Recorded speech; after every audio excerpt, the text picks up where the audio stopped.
power. He's getting... Mike Tyson is a boxing legend and one of the most iconic figures in the history of the sport. Born on June 30th, 1966 in New York, he is known for his aggressive fighting style and his ability to knock out his opponents. And after that, the challenger was just holding on, making him one of the most feared and successful boxers of all time. the Bruno's mouth to make punching. There's the uppercut. Those are the short uppercuts that do so much damage, and people just don't appreciate them. Tyson began his professional career at a very young age and quickly rose to the top of the boxing world. His fighting style was aggressive and powerful, I think it's the power and the fact that Mike Tyson... often knocking out his opponents in the early rounds of the match. Left to the body, left to the head, right to the... Tyson was also known by the nickname Iron Mike due to his incredible punching power and nearly unmatched resilience. If you want a job with the Tyson Company, keep one thing in mind before showing up for work. Throughout his career, Tyson had several impressive fights, solidifying his status as one of the greatest fighters in history. It was the right time. Doesn't he just going down, glancing right time to the top of the head. And in this video, we will witness the spectacular moments when Tyson faced off against much larger opponents. Three good examples right there, and then the uppercut. The first fight we'll look at is when Tyson went up against Jose Ribalta on August 17, 1986 at Trump Plaza in Atlantic City. Cost of the round.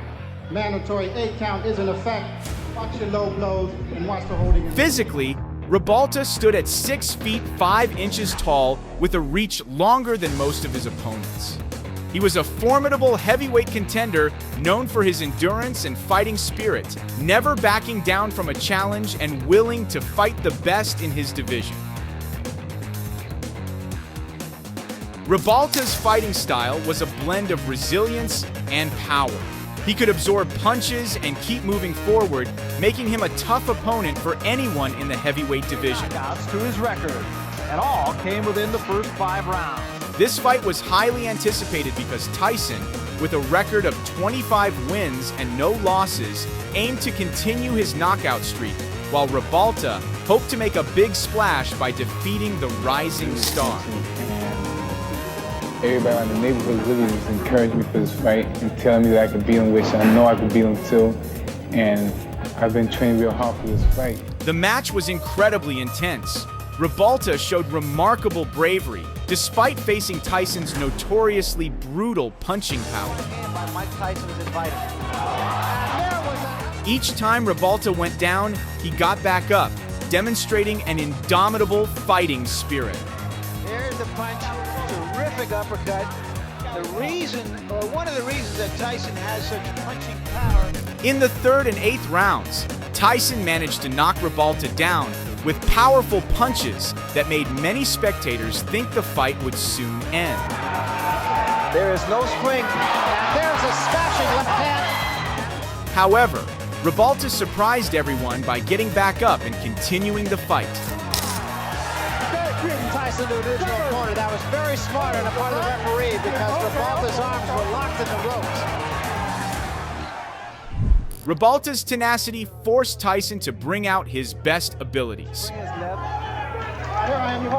His best bet is to continue to do. Tyson, who usually could finish fights quickly, had to work hard against Ribalta. Oh, his leg. And he's out. He's really out. And just on top of Mike Tyson. In the 10th round, the referee finally decided to stop the match. Despite the loss, Ribalta earned immense respect from the audience and boxing fans worldwide for his toughness and indomitable spirit. This fight became a significant moment in Tyson's career, demonstrating that even a champion like him had to struggle against a persistent opponent. The punch, terrific uppercut. One of the reasons that Tyson has such punching. Meanwhile, Ribalta proved that courage and resilience could make a huge difference in a fight, making him one of the toughest opponents Tyson ever faced. When you sit ringside, Tyson's punches even sound different. Tyson's next big opponent was a fighter standing at 6 feet 3 inches. Slightly smaller than Ribalta, but his abilities were not to be underestimated. He was Frank Bruno, who at the time held the WBC championship belt. Bruno is the champion.